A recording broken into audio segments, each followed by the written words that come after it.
Starting up live. All right, we are live. We should be live right now.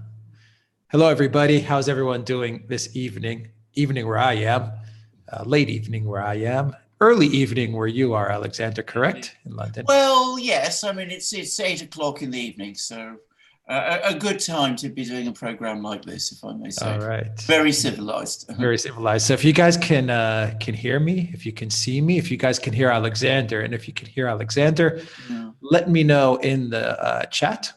And we have some people viewing us from the UK, Alexander. From North Wales. Where else do we have? Another Jonesy from Wales. Let's see, from Malaysia. Nigel from London. Hello, Nigel. How are you? Let's see. We have from Iceland, Elizabeth. Hello, Elizabeth. How you doing? Let go from Bergen, Norway. How are things in Norway this evening? I wonder if it's cold there or if it's still summer. Let's see. We have from Bulgaria, Owl of Sky. How are you doing? From Dublin. Beautiful city, Dublin. One of my favorite places. I agree. I also think so. Yeah, I love Dublin. Just a fantastic place. Netherlands, loud and clear. Andy says, thank you, Andy. All right. Shall we get started, Alexander? What do you say? Absolutely. Yes. Let's get going. We have a lot of people tuning in from all over the world, but I'm seeing also a lot of people in the UK, from Midlands, from Leeds, from London. All right. More people from Ireland. Alexander from DC, from Canada, from Michigan, from Moscow. Moscow, beautiful city as well. Let's see, Yorkshire, Warsaw, Poland, another beautiful city, Australia, Brighton, Cardiff, Slovenia. Alexander, we have two courts that have given two different judgments. We have Yellowhammer. We were talking earlier before the live. Maybe that has something to do with Boris Johnson's hair. I don't know, but you'll get into that as well. So before you get into everything, welcome everybody to a live stream where we'll discuss these three topics and much more related to Brexit. And of course, I have with me the Oracle of London, Mr. Alexander Mercouris. Alexander, before you get into it, how are you doing this evening? Oh, I'm doing very well. I've had a most interesting day, actually, wandering around London. I had a meeting with an old friend. But, you know, it's always great fun to be here back on this program, answering people's questions, discussing these difficult topics with you and drinking from my magic mugs while I do it.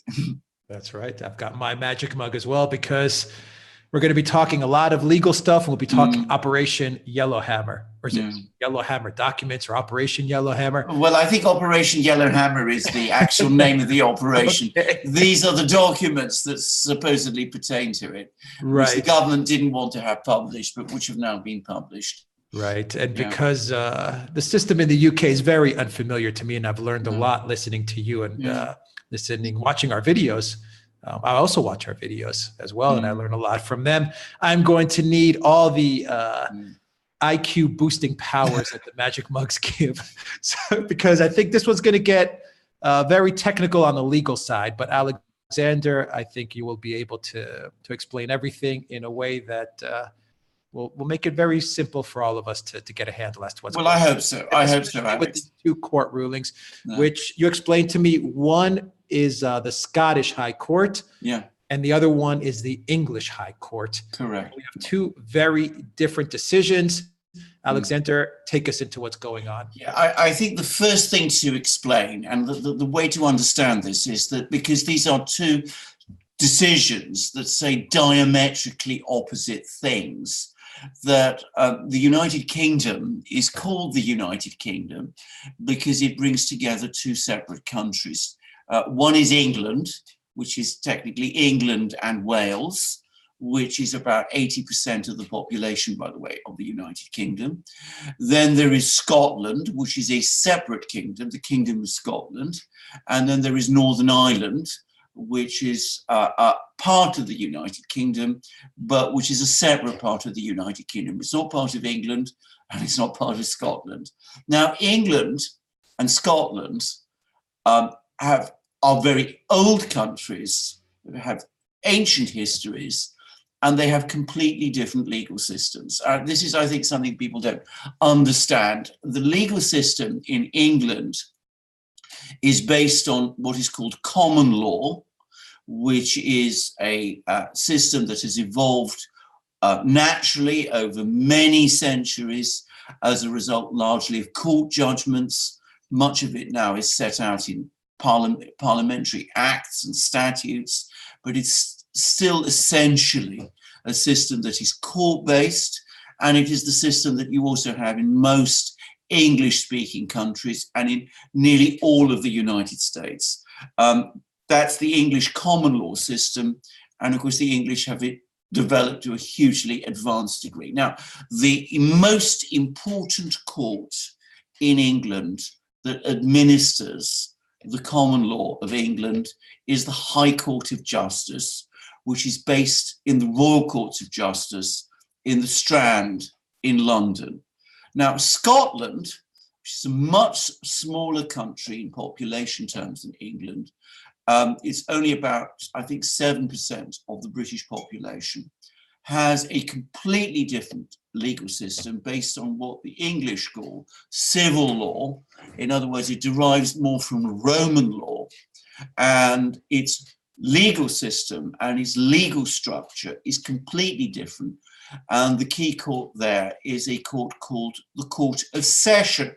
Now, what has happened is that when Boris Johnson, a few weeks ago, decided to prorogue Parliament, which, as I've explained in previous programmes, is basically saying that the parliamentary session that we've been going through, which has been, by the way, the longest parliamentary session in modern British history, this parliamentary session must now end so that we can have a new session starting in October with a new Queen's speech. The Queen's speech is where the government sets out its legislative programme for the new session.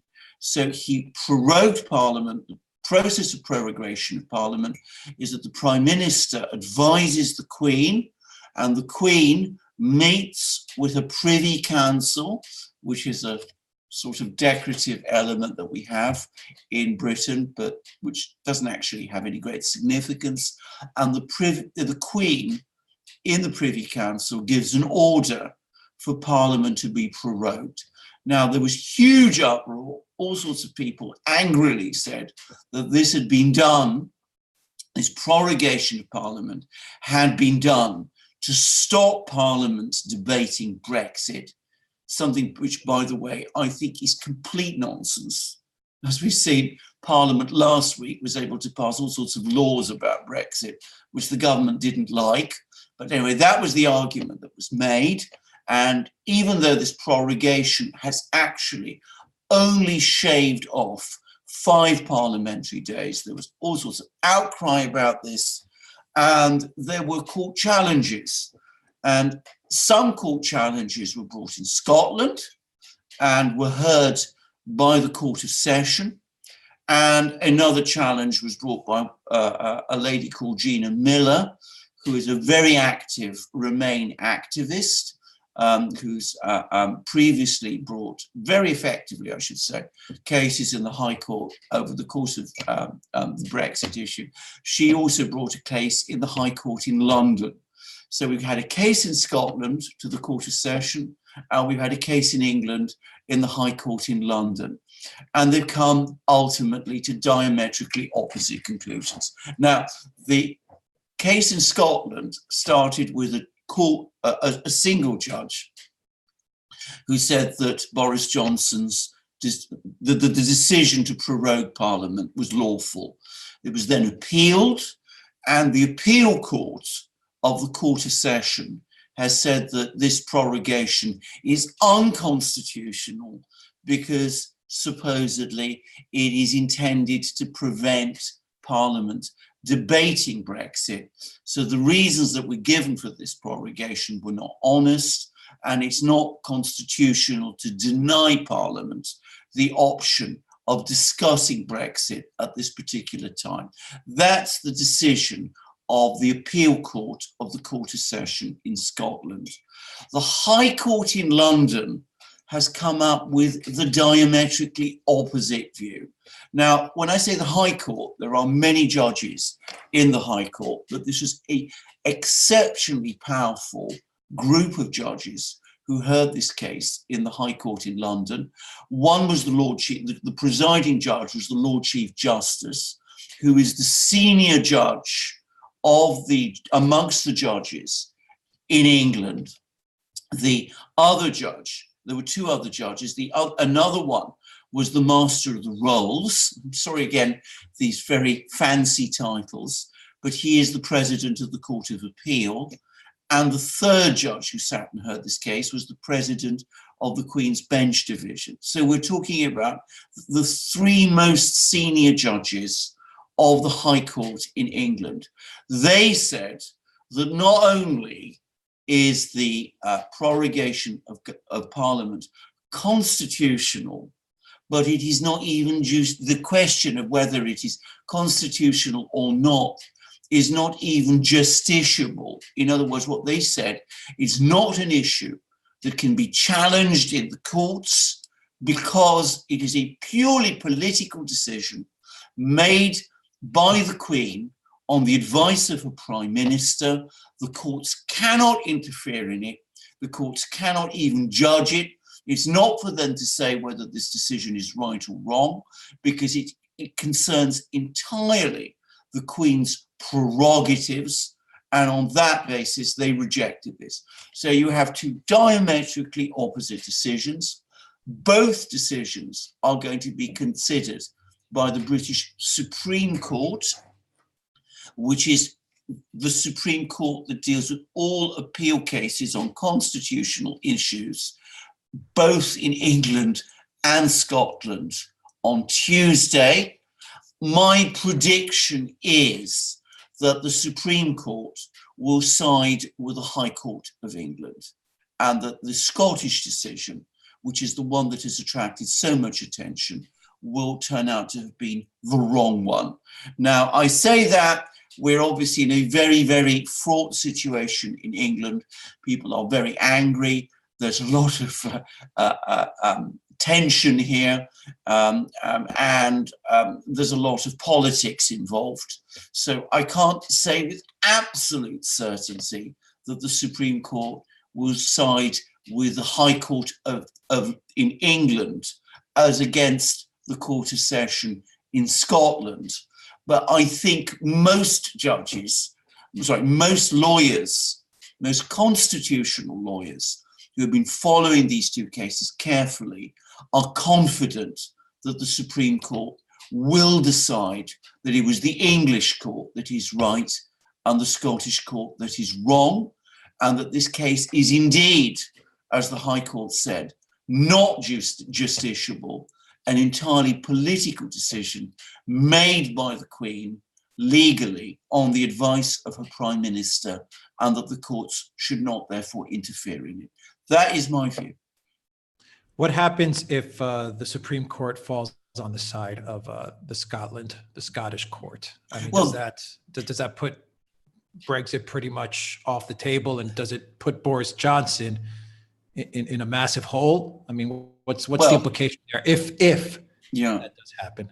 Right. Well, first of all, if it does happen, we're in very uncharted territory, because it would in effect be the Supreme Court saying that the Queen's decision to prorogue Parliament is unconstitutional. That would be a radical step. Now, how radical? How radical? I mean, unheard of. I mean, something that you have to go back to the early 17th century for the courts, the English courts, to challenge governmental decisions in that way. I mean, so radical, as I said, that I don't personally believe it will happen, but this is an unusual situation. Perhaps it will. If it happens, it would be a radical step. It would hugely reduce, in my opinion, the powers of the Prime Minister, and it would alter the balance of the English Constitution if something like that ever were to take place. But let's assume it does. Then I think that the fact that the decision to prorogue Parliament was unconstitutional would not necessarily mean that Parliament's prorogation would be ended by a court injunction to force the Prime Minister to recall Parliament. I'm not sure whether the courts can do that. But again, assuming they can, then presumably Parliament would be recalled. And I mean, just think of the implications of that. It would mean that the British courts have the right to recall Parliament. In other words, Parliament is in some ways subject to the power of the British court. The Prime Minister isn't, the Queen isn't, the court can decide when Parliament is called or not. Very, as I said, uncharted territory here. But assuming that happens, then Parliament would, I think, be recalled at some stage. And of course, we would then have a very interesting situation because the Remainers have already achieved their stated objective, which is this bill, the Ben-Letwin law, to give it its name, which obliges Boris Johnson to seek an extension of Brexit, a further extension of Brexit beyond the 31st of October, if he's not able to provide, to negotiate a deal, which Parliament, by the way, must approve before that deadline. Now, what more do they want? And what more realistically can they do, given that they have already ruled out, for the moment, the one other option, which would be a vote of no confidence in the government, which would cause the government possibly to fall and provide Britain with a new Prime Minister. I mean, it's a very good question what they would do. I mean, it would not necessarily be the end of Brexit. I mean, it would mean that the Remainers would find themselves in a situation where they either bring down the government or they don't. I mean, it's something that they've resisted doing up to now because they don't want to bring the government down, because they don't want Jeremy Corbyn, who is the only other alternative, to become Prime Minister. So what do they do in this situation? I'm not sure. I'm not sure that they themselves know. I ought to make it clear that these two court challenges, that the people who brought these cases before these court decisions were made, and obviously before the court decisions were made, but also before Parliament passed the Ben-Letwin law. So they didn't expect, I think, that Parliament would already do its work before they brought these court decisions. Right.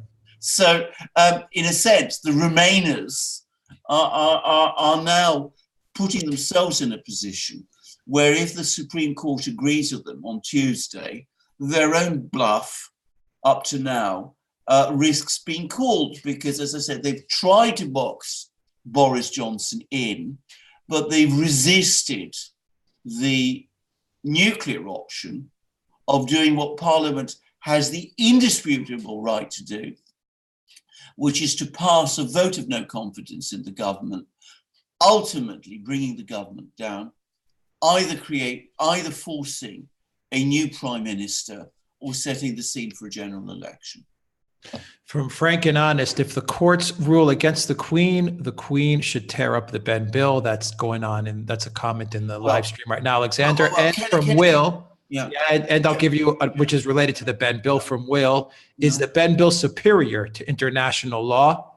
And is October 31st international law? Yes, right. Well, these are very excellent questions because they lead up to something else. Because, of course, I discussed previously what Boris Johnson could do in a situation that he finds himself in, where he's been landed with a law, the Ben-Letwin law, which he opposes and which appears to, well, obliges him to do something which he has repeatedly said he isn't prepared to do, which is, again, constitutionally an unheard of situation in Britain.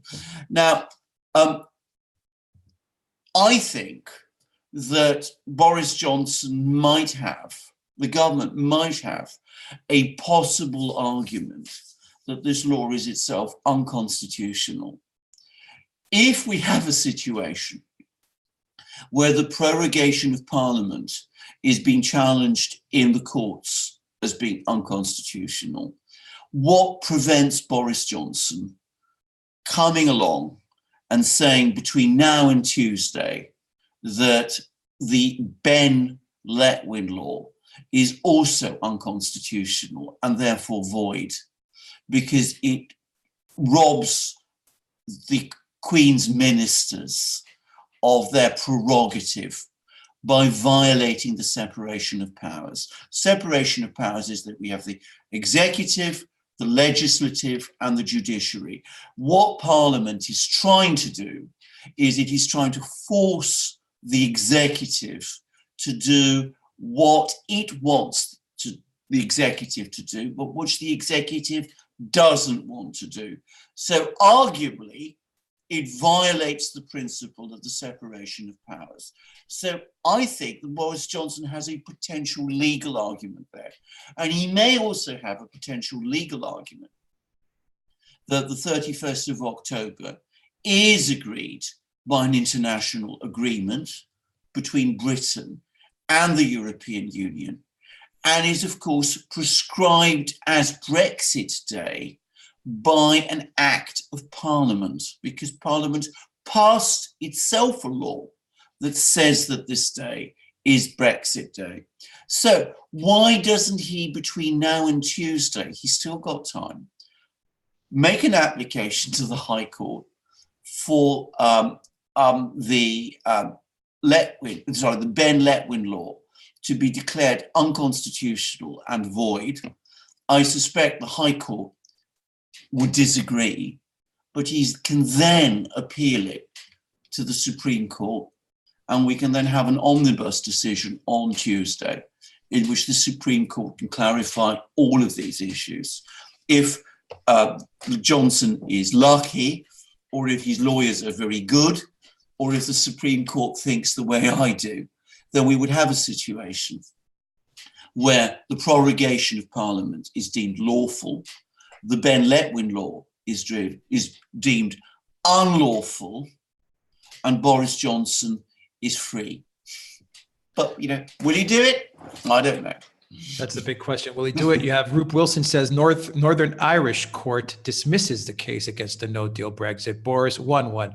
Does that help set some sort of precedent going into the Supreme Court? Yes, I mean, it does. I mean, we have, I should say, Northern Ireland also has its own legal system, which is it's very confusing in Britain, because Northern Ireland is a fragment of another part of the United Kingdom, which is Ireland. So the title of the King of Britain before 1922, when Ireland became independent, was that he was the King of England and Scotland and Lord of Ireland. And Ireland, by the way, has a very sophisticated legal system. And the High Court in Dublin, which is separate from the one in Northern Ireland, is one of the best common law courts in the world. And the court in Northern Ireland is also very fine. I mean, the Irish have extremely good lawyers. I've come across some of them in my own life, in my own time, and I've always been impressed by their ability. So the Irish have another legal system again, and of course they too have come up with these decisions. So it would be a very good thing if we could have this all brought to the Supreme Court, which is the ultimate court that decides all these questions in all parts of the United Kingdom, on Tuesday. Boris Johnson has lots of legal arguments he can play with. I think he's going to win the case on prorogation. I think he could possibly win the case, as I said, against the Ben Letwin law. But will he do it? I'm not sure. And I will say this, the Supreme Court, and I want to make this very clear, the judges on the Supreme Court are some of the most intelligent people in the world.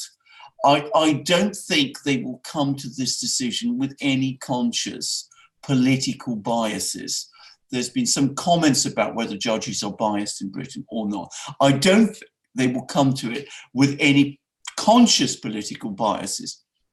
But inevitably, some of them deep down are Remainers, some of them deep down are Leavers.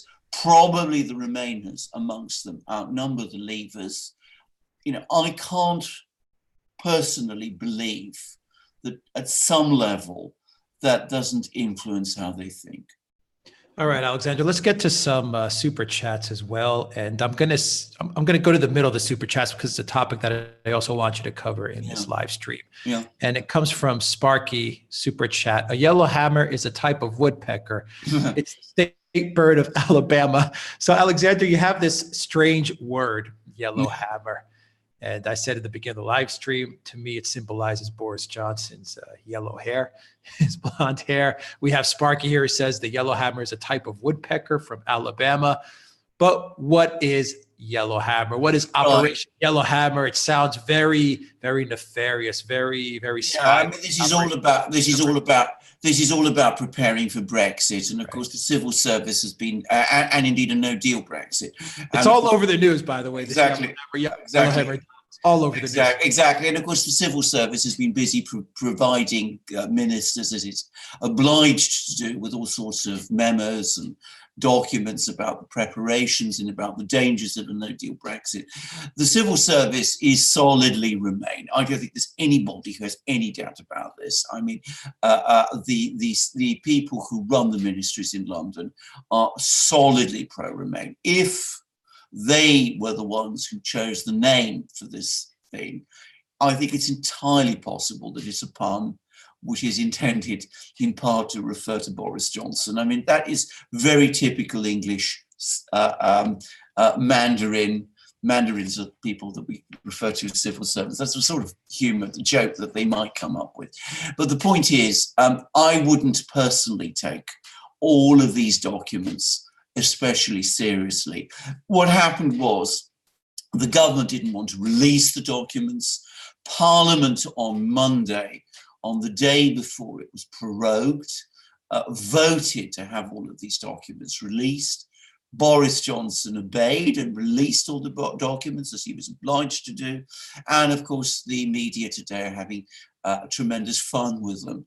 I don't personally take these very seriously. I don't think the country is very interested in them. And I don't think we should be too bothered about it either. It's another example of the Remainers in Parliament harassing the government at every turn and spinning these stories and these documents in every way they possibly can to put Boris Johnson in the worst possible light and the government in the worst possible light. I'm going to say something else, which is, as I said that the civil service is solidly pro-Remainer. You can be absolutely sure that the Remainer leaders in Parliament on Monday had already been secretly briefed by top civil servants about what was in those documents. So the reason those documents were published in this way at the insistence of the Remainer majority in the House of Commons was because they knew that they would be embarrassing for the government. The government can survive this. It is how it deals with the Ben Letwin law and how it deals with the challenge in the courts of its prorogation decision that will make or break it. Yeah, the government needs to stay focused because right now what you have, Alexander, listening to you have the Remainers aligned with the civil service, aligned with the media, because I'm sure the media also was briefed on these documents and were briefed as to how to disseminate this information. Because I think it's safe to say that in the UK right now, the media is also largely pro-Remain. Oh, I think so. I mean, if so, are there any channels that are pro-Leave? The BBC, of course, is definitely pro-Remain. I mean, of course, they will deny it. I mean, they will say that they're not, that they're always objective, but everybody who follows the BBC can see that he's pro-Remain. I think all the TV channels, even Sky, essentially are pro-Remain. Amongst the newspapers, The Guardian, which is, of course, left-leaning, is fervidly pro-Remain to a very vehement degree. So is the Financial Times, which is the voice of the business community. So is the Independent. That's not a particularly important newspaper. The Times has wobbled, but I think it is more pro-Remain than pro-Leave. And the Daily Mail, having been pro-Leave, now, it ended up backing Theresa May's deal. The only newspaper amongst the big newspapers that has been consistently pro-Leave and which has tended to be supportive of a no-deal Brexit is the Daily Telegraph. That's it. Yes. So, I mean, the Leave voice in the media is severely outgunned. Obviously, there's the tabloids, the Sun, the Mirror, those sort of newspapers. But I don't Where do think they line up? Well, the Sun has tended historically to be more pro-Leave. The Mirror is definitely pro-Remain. But the Sun has has also steadily drifted towards a more Remain position. I should say Sky, the Times and the Sun are all owned by Rupert Murdoch. Rupert Murdoch's priority is not Brexit. It is keeping Jeremy Corbyn out of Downing Street. So that, interestingly enough, aligns him more with the Remainers, some of the hardline Remainers, who for their reasons also don't want Jeremy Corbyn in Downing Street. What Rupert Murdoch wants, I think, is a kind of Brexit very much along the lines of what Theresa May was supporting, which would then allow him to support openly the Conservative Party, and keep Jeremy Corbyn out of power. That's his priority. But a strong Brexit line, only the Daily Telegraph takes. Well, real quickly before we get to the super chats, why does Murdoch want Corbyn? I mean, one of the reasons why he is particularly hostile to Jeremy Corbyn is, well, quite apart from the fact that Corbyn is a socialist and Rupert Murdoch, as we know, doesn't like socialists. But Corbyn is, he's fully committed to bringing in a certain degree of regulation of the media. He supports a report that was made a couple of years ago by Lord Justice Leveson, who was a British judge, who suggested a new regulatory body to have oversight of the media. And Murdoch is totally and utterly opposed to that. The very last thing Murdoch wants is somebody like Jeremy Corbyn in Downing Street. Lynn Morris says Express is Leave, Express UK. Well, okay. Again, Express used to be, by the way, a very, very influential newspaper. It's declined in influence today, but it's still there. Yeah, it's got a pretty big readership online. I don't think it's at the level of, say, Guardian or BBC. No. As far as readership. All right. Alexander, let's get to some super chats. Guys, remember to hit that like button. Yeah. It helps out a lot. And if you are not subscribed to the channel, please subscribe to the channel. YouTube, they give us a hard time, but we push on. We keep on pushing on, and we do it with your guys' help. So share the channel with everybody you know. Yeah. It really helps us out a lot. Help us get to 100,000 subscribers. We're close. We're only about K away. So Alexander, let's get to the super chats. From Phil Cooper, super chat £5. Article 50 states an extension can be agreed between the executive, i.e. the PM, and the EU. So can Boris ignore the law passed last week? Any opinions? Well, I have stated my own view about this, which is that, I think that Boris Johnson possibly can ignore that law, because I personally think that law is unconstitutional. I do not think it is the job of Parliament to mandate to the executive what the executive should do. I think that violates the separation of powers. My concern, my opinion, watching Boris Johnson last week, is that he was basically not fighting the law as he should, and seemed to be giving every indication that he was going to obey it. I have to say that today I saw him giving an interview, and he seemed to have recovered some of his bounds. So maybe he's, becoming more confident again. We will see. You think you might have some fight in him?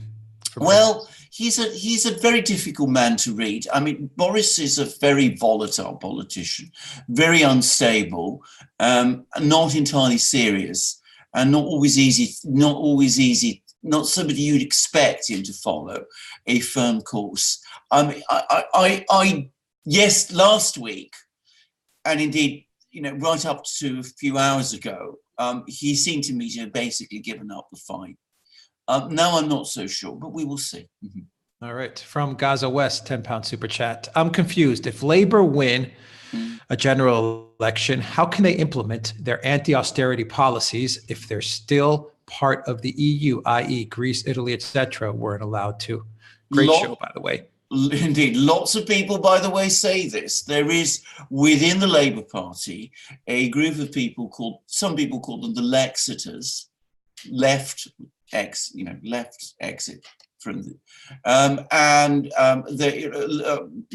Corbyn also has a very influential advisor called Seamus Milne, who think much the same way, that they say that at the end of the day, if Corbyn is going to carry out this very extensive reform program in Britain that he is planning, which, to be very clear, I mean, I've had lots of people say all sorts of things about Corbyn. I mean, it's a very mainstream social democratic program of a kind that I think in places like Norway, for example, would raise few eyebrows.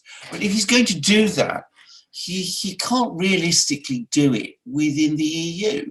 I mean, he can't reprivatise, for example, renationalise all the privatised utilities that he's committed to, without at some point running straight into EU law.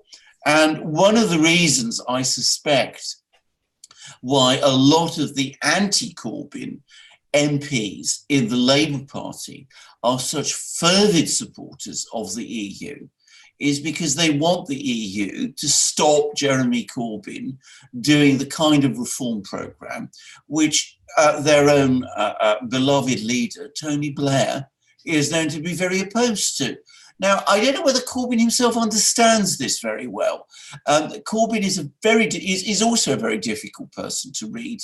But the point that is being made, how does Corbyn, as Prime Minister, implement his anti-austerity social democratic programme if he keeps Britain in the EU, is, I think, a very valid one. He has to answer that question. I can't answer it for him. I don't see how he can do it. I agree. I don't see how I can pull it off. No, I don't see how you can pull it off. I mean, if you want to make comparisons between Corbyn and Tsipras, maybe that's the comparison to make. I mean, just as Tsipras said, that he could end austerity while keeping Britain in the euro, how can Corbyn, bring lots of Britain, lots of the utilities back into public ownership without running into problems with the European Court of Justice and with the European Commission? Well, I don't see it. I mean, I don't see how he's going to square that circle. But, that's something he's got to explain. I can't explain it for him. I can't see the answer to this. That's why Corbyn was always, traditionally, Corbyn was leave.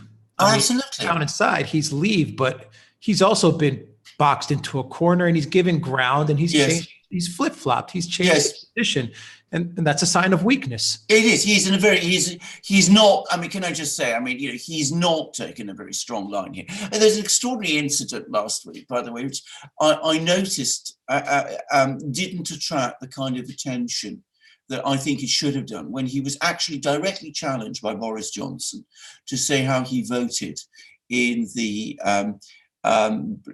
2016 referendum. Bear in mind that Corbyn leads what is overwhelmingly a Remain party, and Corbyn refused to answer that question. And of course, many people think that deep down he probably voted Leave. I mean, that his instincts always were to support Leave. His hero, Tony Benn, by the 1970s and 1980s, was definitely an anti-EU, anti-European Union politician. So, and that was traditionally Jeremy Corbyn's position.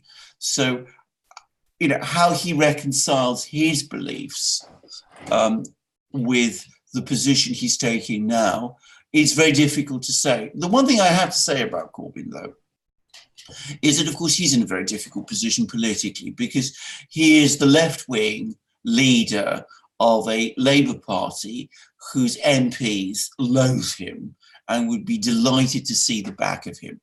And again, one of the reasons I'm quite convinced of this, why some people in the Labour Party are so keen to keep, Labour on a Remain footing, is partly because, as I said, they want to use the EU to box any possible future Prime Minister Corbyn in, to prevent him from implementing his programme, but also because they want to create a division between Corbyn and the Labour Party's mass membership, which is also very strongly for Remain. The membership has supported Corbyn against the Parliamentary Labour Party. So the Parliamentary Labour Party is using the Remain issue to create doubts in the mass membership about Corbyn and isolate Corbyn from his supporters within the party. And that, I think, is partly why Corbyn has played this very weak hand and played it so weakly, because he can't come openly out against the Remainers, even though perhaps at some level he wants to. But at the same time, he understands that if he does commit entirely to Remain, then Labour's traditional working class vote in Northern England will be antagonised. So he's got all of these difficult things to balance. And if I have to be said frankly, as a party management issue, maybe he's managed it reasonably well. But in terms of putting a coherent programme before the British people, it's frankly impressed no one. It surprises me that you said the membership is pro-Remain. I would imagine Labour tends to be more working class, correct? Yeah, or at least that's how I think of Labour. Well, I would imagine like the working class population in the UK would be, completely for yes, Leave. yes. This is of course the paradox, because though the Labour Party calls itself the Labour Party and has historically had most of its support from the working class, the membership, like the Parliamentary Labour Party, is overwhelmingly middle class and young, and young middle class people tend to be pro-Remain. They are the membership. The major difference between the membership and the Parliamentary Labour Party is that the membership tends to be very left-wing. Lots of students or people, who are close to student age tend to be much more left-wing than the Parliamentary Labour Party, but they also tend to be, as I said, pretty strongly Remain. In Britain, there is a certain truth in what is sometimes said that young people tend to be much more Remain than older people, and young people tend to be more Labour than older people, and young people tend to be more pro-Jeremy Corbyn than older people. Makes sense. Yeah, I think that's the general rule in most countries, but that, Yeah. that makes a lot of sense now. All right, let's get back to the super chats. Valley S, $20 super chat. Thank you, Valley, very much for that super chat. From Sparky, a $5 super chat. A big picture look from across the pond told me 2 years ago that all this would lead to a constitutional crisis requiring Queen Elizabeth II's intervention. Well, can I just say that in some respects, in that case, you have been more prescient than me, because I didn't think it would lead to a constitutional crisis in the way that it did. The one thing I was sure of was that if Brexit didn't happen, there would be a very, very strong reaction by the people in Britain, especially in England, who had voted for leave and who felt that the establishment was obstructing them. And I did predict, this is in 2016, that if that did happen, there would be a political force that would sweep across England in exactly the way the Brexit Party has done. But I thought that the political class in London had enough of a sense of its own vulnerability to avoid going down that road, because I thought that if, they realized that, they would endanger ultimately their own position. I was completely wrong.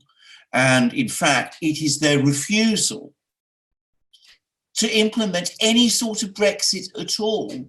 I mean, Parliament has had many opportunities to come up with it, Theresa May offered, he said to them, if you're not prepared to accept my plan, what is your plan? And they've never come up with that one because they don't really want to have any kind of Brexit. And that's what's led to this constitutional crisis.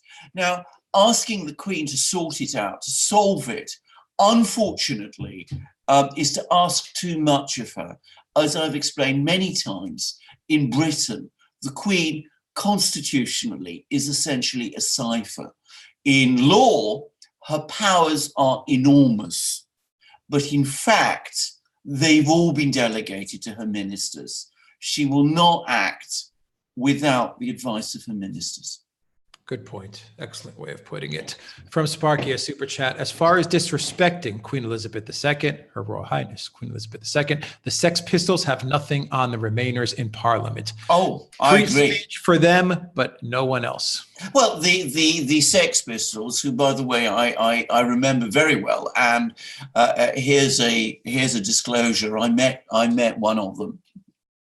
I'm not going to say which one. I was involved in. I was involved. No. This Johnny Rotten. There. Well, okay. You're a bit closer. This was. He won't remember me.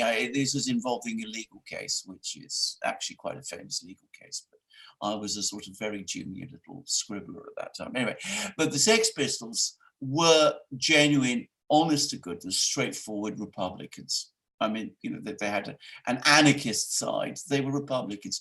The people in the House of Commons overwhelmingly pretend to be Royalists. I mean, Dominic Grieve, Philip Hammond, Oliver Letwin, Sir Oliver Letwin, all these conservative Remainers pretend to be Royalists. In fact, they pretend to be conservative Royalists. And most people in the Labour Party, the Parliamentary Labour Party, would also say that they were Royalists. And yet they are passing laws, the Ben Letwin law, which, as I said, in my opinion, violates the principle of the division of powers and encroaches upon the Queen's prerogative. And they've done that with the support of the Speaker of the House of Commons, John Bercow, who was, in a certain sense, the Queen's representative in the House of Commons. So, you have a contrast between honest, sincere, straightforward Republicans stroke anarchists and people who are not any of those things, but who are still acting against the Queen's wishes. And I come back to this extraordinary performance on Monday, just before Parliament was prorogued, where the Queen's official, Black Rod, was almost, he was harassed and all sorts of extraordinary displays of disrespect took place. Those people who were engaging in them would no doubt say that they were not acting with disrespect towards the Queen, but in constitutional terms, strictly constitutional terms, given that the prorogation was done on the basis of the Queen's order, it's difficult to see how that argument is sustainable. Real quickly, Alexander, for us that are from the US, what exactly is a royalist? Well, exactly, are people who support the monarchy. I mean, in Britain, there are plenty of people who are Republicans. I mentioned the Sex Pistols. There are some people who, republicanism is by no means a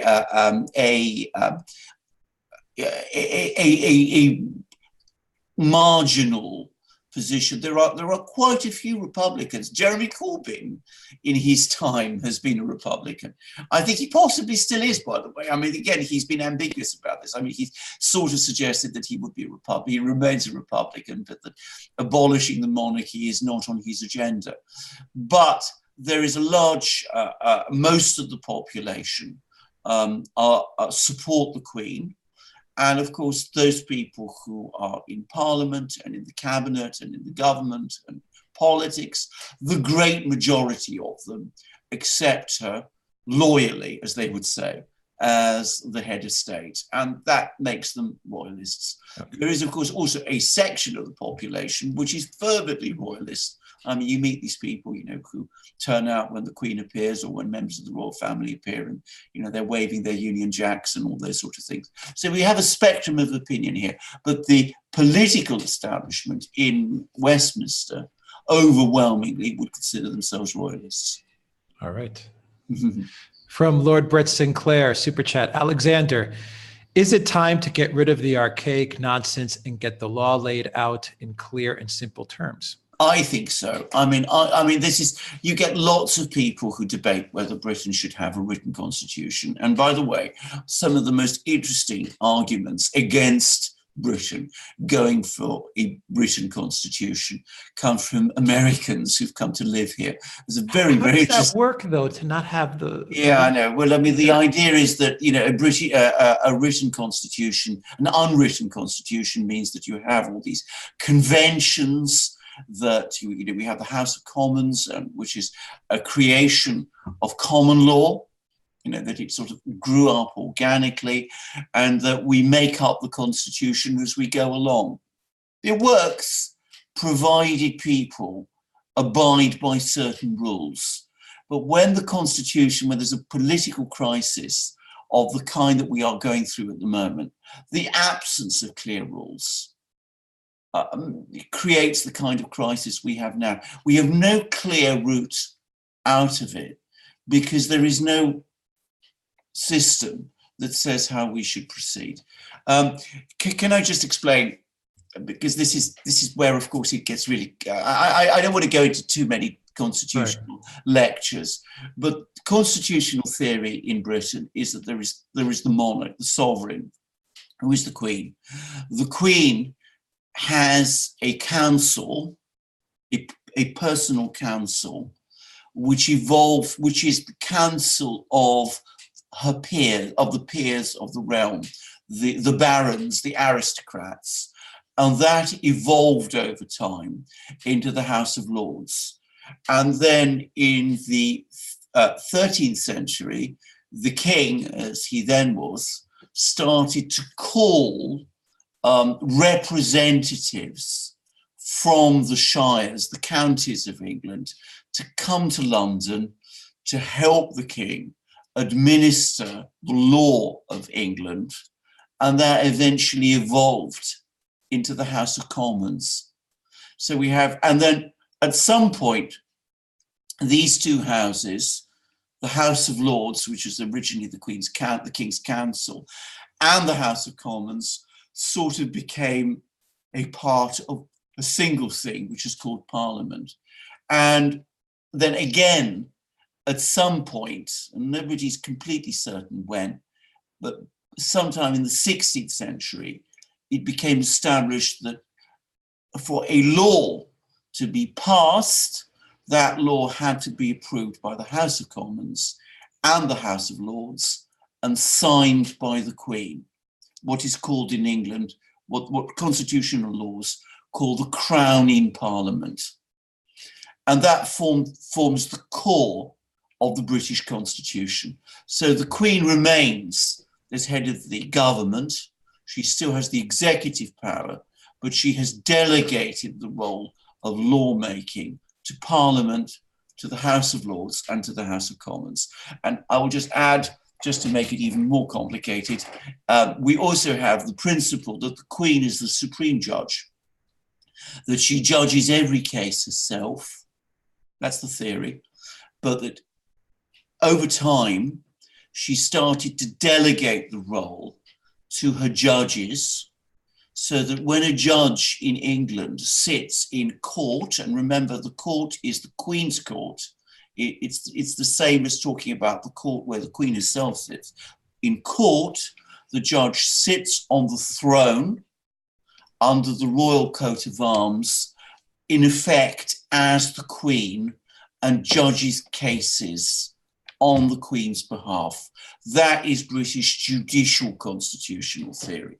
And one of the reasons why I think the Supreme Court, in the end, will say that they can't ultimately say that the prorogation was wrong, because as the Queen herself ordered the prorogation, they can't sit as the Queen and say that what the Queen herself has decided is wrong. But that's the theory. The practice can be different.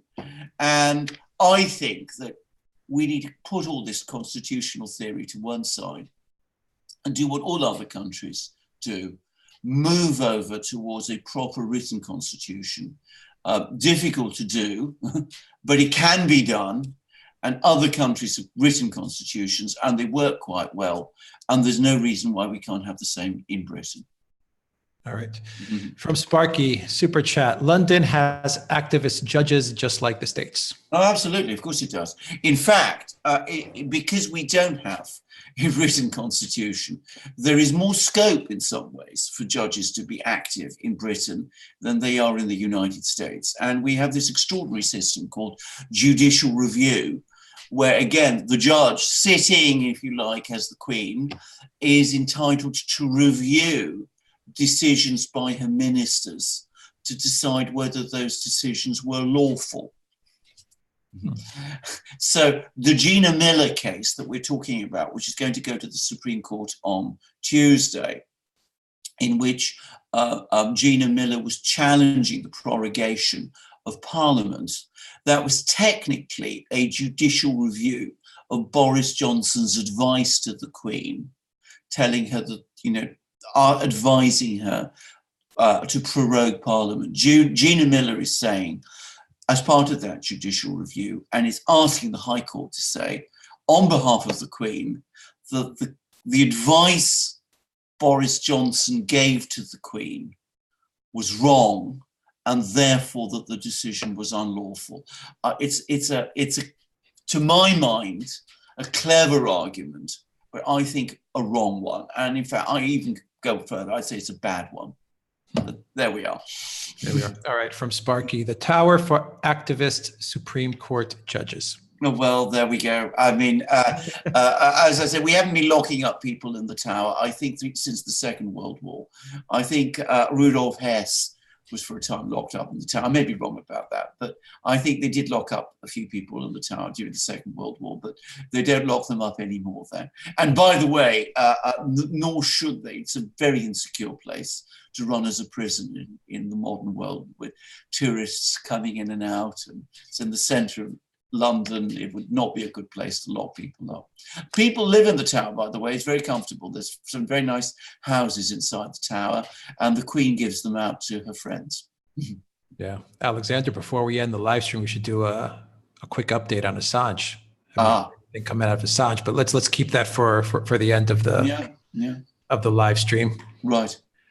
All right. From Sparky, in times like these, Queen Elizabeth II's wisdom should prevail. Well, the Queen is known to be a highly intelligent and exceptionally well-informed person. She also has a diary where she sets out all her thoughts, her private thoughts. And the one power she does have is to advise the prime ministers. So she will be giving Boris Johnson advice. And of course, she knows the system. I mean, she's extremely experienced. She's been our Queen since 1952. Think of that. Wow. Joseph Stalin was still leader of the Soviet Union at that time. And I think in 1952, it was either President Truman or President Eisenhower. So I mean, she's extremely experienced. She knows the workings of the system inside out. Whether Boris Johnson is listening to her advice, that of course I don't know. That's confidential between them. Yeah, remains to be seen. Yeah. From Sparky Super Chat, seditious MPs should be made galley slaves after Brexit, rowing the fishing fleet until it's buoyant enough to afford proper engines. Very colorful. Sparky, I like the way you're going. I like your language. Yeah, very, very colorful. Thank you, Sparky. We don't have galley slaves, unfortunately. No towers, no galleys. No galleys, nothing of that. But your point is well taken. Yeah. From AJ Rodriguez, Super Chat. Hello from the Bronx, New York. How will Brexit handle the coming recession economists have been predicting? Good question. Well, that's a very good question because, of course, well, first of all, I mean, I'm going to repeat a point which I have made many times and which Alex and I have made many times on our programs. I think Britain is perfectly capable of living and existing and prospering outside the European Union. I think all the panic stories that we're hearing about in no deal Brexit, which are not shared by most people in the country at large. If you travel around England, as I was recently doing, I was in the West Country recently, people are very calm there. There's no sense of crisis in Britain. There is in Westminster, but not outside Westminster. I think Britain can survive and flourish after Brexit. The problem of recession, the oncoming world recession, is a separate one. And if we are going to cope with a recession, we need a government. And at the moment, we don't really have one because Boris Johnson doesn't have a majority in the House of Commons. He can't pass any bills through the House of Commons. And the majority of the House of Commons, which is forcing through the passage of bills, refuses to take power itself or to call an election. It is the worst possible situation for a country where a possibly global recession may be on the horizon. Okay, good question. Thank you, AJ. From Ian Ward, Super Chat. Will Boris choose a revamped version of the hated withdrawal agreement? Yes, I'm taking suspicion that he will. Yeah, that is a fear that we're all it's in our guts. Yes, it's a distinct possibility. Nigel Farage thinks so. At least he's warned so, and I think he does think so. Yeah, I think Nigel Farage I think he's even tweeted about it or he's put on an interview and he said about it. He's warned Boris in a way. Yeah, he has. He has, and he's reminded many people that, of course, on one occasion, Boris did in fact vote for the withdrawal agreement. On the third occasion. So, I mean, you know, it's a distinct possibility. I mean, it is what I repeat, Rupert Murdoch, who, by the way, is an important political power in Britain, probably wants. And I'm sure that there are people whispering to Boris Johnson that if he comes back with this agreement, it may be a way out. I don't think it is, by the way. I think that, I'm not sure it was, I still don't think it would pass the House of Commons, but I can certainly see it happening, and I can certainly see Boris Johnson proposing it. All right, Craig R, £2 super chat. Thank you, Craig R, for that super chat. From Corbyn, super chat. Some news in DK says there has been a softening up in negotiations between the EU and the UK regarding the EU and Ireland and North Ireland UK border problems. Well, what I have heard is that the British, that's to say Boris Johnson, that his latest idea is that the Irish backstop, this notorious backstop that says that Britain must remain indefinitely in what, to all intents and purposes, is the UK customs union until the question of the Irish border is resolved, which is to say, never, essentially, because the European Union would decide when that would be.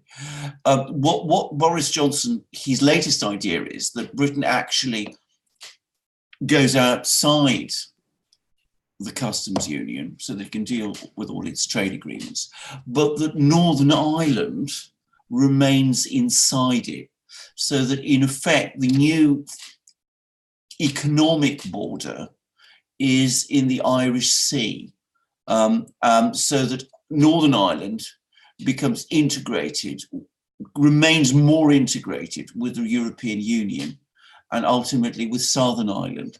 I still think that will be unacceptable, not just to the Northern Irish Party, the DUP, that Boris Johnson relies upon for support in Parliament, but I think to many, many Conservative MPs.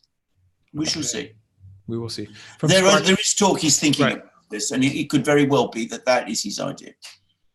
From Sparky, as the world's most experienced leader, I think Queen Elizabeth II can't be misled by treacherous advisors and fake news. Royalty's most experienced with those. Oh, I entirely agree. I mean, I think the idea that anybody could fool the Queen by now is absurd. I mean, let's remember her first Prime Minister was Winston Churchill.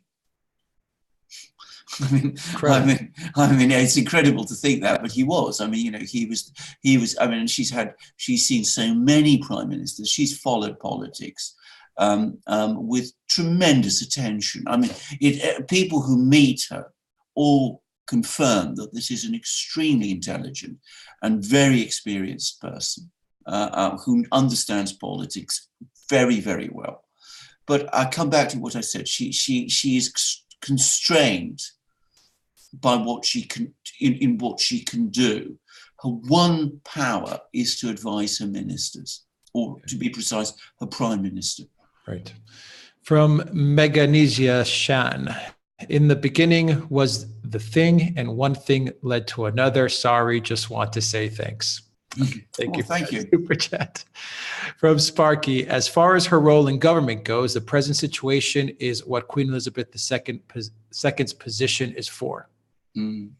Well, I mean, some people might think so, but I think the concern is, I said that there are Republicans in Britain. There is a concern that if the Queen is involved directly in politics, if she starts making decisions on her own. And remember, constitutionally, she has the power to. I mean, she could, for example, refuse her assent to a bill. You know, Boris Johnson would come along, provided with a bill. She says, I'm not signing this, I don't agree with it. She legally, constitutionally has the power to do that. But the concern is, many people have, that if she starts behaving in that way, then that will give tremendous force to the Republican elements in British society, who do exist and who question whether we should have the hereditary sovereign at all. So that's one reason why there is this convention, which is a very strong convention, that the Queen herself has no political role, because it would seem as undermining her status if she started to assume one. Okay. From Sparky, saw an interview with Johnny Rodden. They didn't intend to insult the Queen so much as lead to the prosperous Thatcher era. Oh, absolutely. I mean, as I said, I mean, one of the very interesting things, one of the most interesting facts about this is that, of course, some Republicans actually get on quite well with the Queen. I mean, she's by all accounts a very charming person, by the way, and some Republicans are very intelligent, and at a personal level, people who have been Republicans have got on very well with her. So, and I'm sure that is true. Whereas the Queen is known to have had prickly relations with some of them, or some people who would call themselves monarchists. It doesn't fall. I mean, it's not a personal issue. And with Johnny Rotten and the Sex Pistols, that famous song was certainly not intended to be, as I said, disrespectful to the Queen herself as a human being. All right. Super chat from Meganesia Shan. Love Johnny Rotten. We have a lot of Sex Pistol fans. Well, we'd seem so. All right. And the final super chat from Sparky. Chaining traders in the tower will help tourism. Ah, well, certainly, yes. I bet. What sort of tourism, though? I mean, we are already, I think, to some extent in England, our constitution is already something of a medieval tourist symbol. I mean, if we start chaining people in the tower, then we will reinforce all those views even further.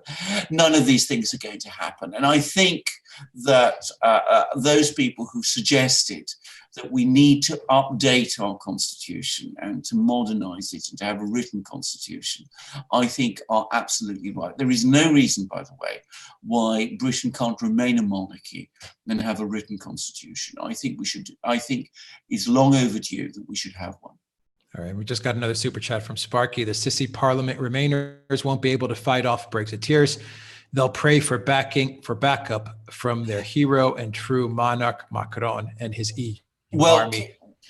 Well, there Macron. We are. We will indeed say. I mean, Macron, in fact, is frankly, he's almost a pin-up with some of the Remainers. I'm here. I mean, they hugely admire him. If you go to the sort of Guardian, which is perhaps the sort of liberal Remainer voice. I mean, for them, for the people who.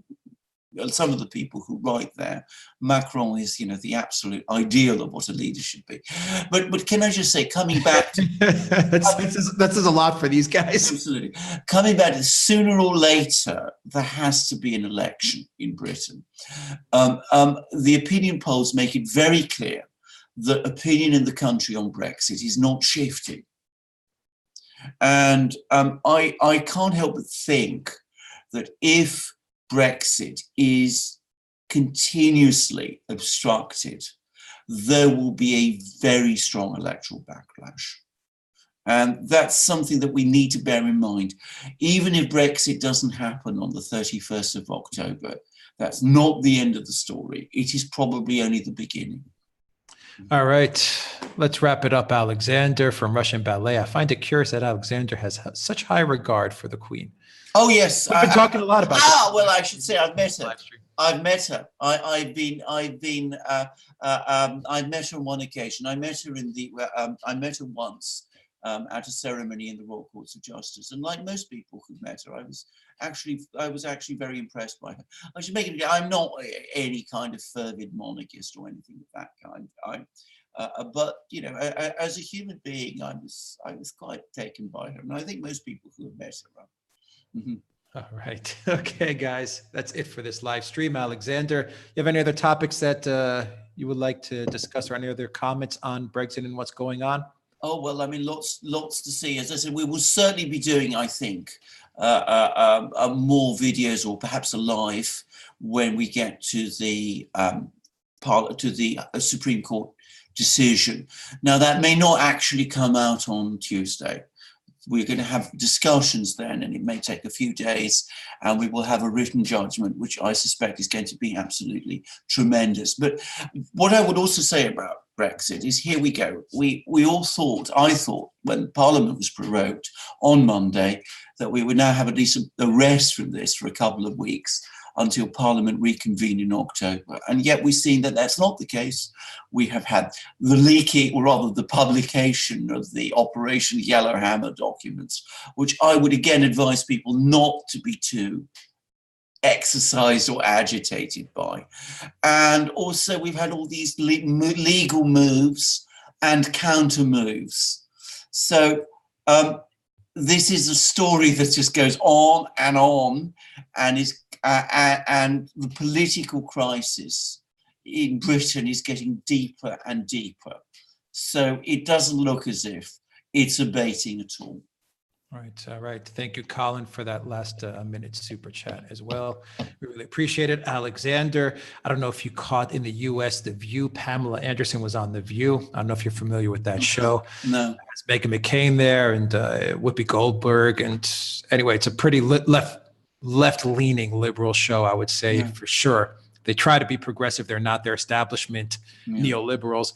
But they had Pamela Anderson, and Pamela Anderson, as you know, is a good friend of Assange. Yes. And boy, did they hammer on Assange. I mean, it was about as disgusting as you can get, especially Meghan McCain, but all of them, Joy Behar, all of them.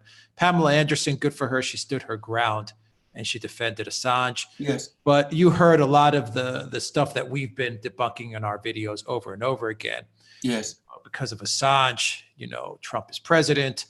You know, Assange was a Russian agent. Assange, you know, worked with Putin. WikiLeaks is part of the Kremlin. All these things. Assange put a lot of people's lives in danger. Yes. She says Assange is doing very, very poorly in the prison in the UK. Do you have any news or any updates as to his condition?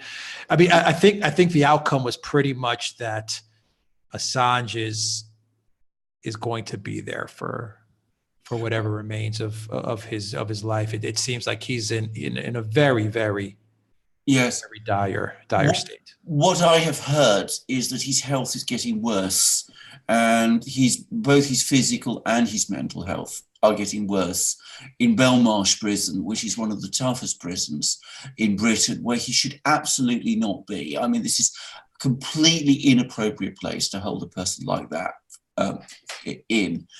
And unfortunately, there doesn't seem to be any indication of any real attempt to provide him with proper medical treatment. Now, we've done many programs on Assange. Can I make it absolutely clear? He is not a Russian agent. Robert Mueller, of all people, didn't say that he was. The indictments don't say that he was. It's not the evidence that he got the DNC and Podesta leaks, emails from the Russians. It turns out, and you know, if you read Mueller's indictments and his report carefully, it turns out that it's far from proved or known, and in fact, almost certainly he didn't receive the emails in that sort of way. And those emails, which he published, what they showed was that the Democratic Party primaries were rigged to favor Hillary Clinton. That was something that it was in the public interest for the American people to know. He did the American people a favor by providing them with important information about the conduct of the election by one of the candidates, who was Hillary Clinton. If, as a result of that, Donald Trump gained an advantage, I don't know. I doubt it, actually. But the fact remains, what WikiLeaks and Julian Assange did was proper journalism. That was all it was. Well said, Alexander. Well said. Robert Carr, super chat. Good show, guys. Thank you, Robert Carr. And Colin McGinnis, another super chat. Thank you, Colin. Alexander McCurse, the Oracle of London. Thank you very much for a fascinating update on Brexit. We will continue to cover this story. That's for sure. All right, everybody. Anything else, Alexander? Should we sign off? Oh, I think we can sign off. I think we can sign off. We've been hammering away for an hour and a half, an hour and 20 minutes. About an hour, 20 minutes. But can I also say, by the way, and this is something we've discussed, Alex and I together, is really thank you for your questions. We're getting amazing questions from you. I mean, look, we've discussed about British Constitution and its laws and all sorts of things of this kind. I mean, it's really a pleasure to come onto these lives and to have this interaction with our viewers in this way. Absolutely. And the final super chat, Alexander from Ian Ward, is a great one. They don't send people to the tower these days. They go to Belmarsh prison on Trump charges. There you are. Well, there you are. Ian, that was a great way to wrap up this live stream. Yes, thank you very much, everybody. We really appreciate all your super chats, all your questions. We appreciate you tuning in. Hit that like button, share the channel, help us get to 100K. We hope you have a good evening, a good afternoon, a good morning, wherever you are. Alexander, you have a good night. Take care, everybody. Take care.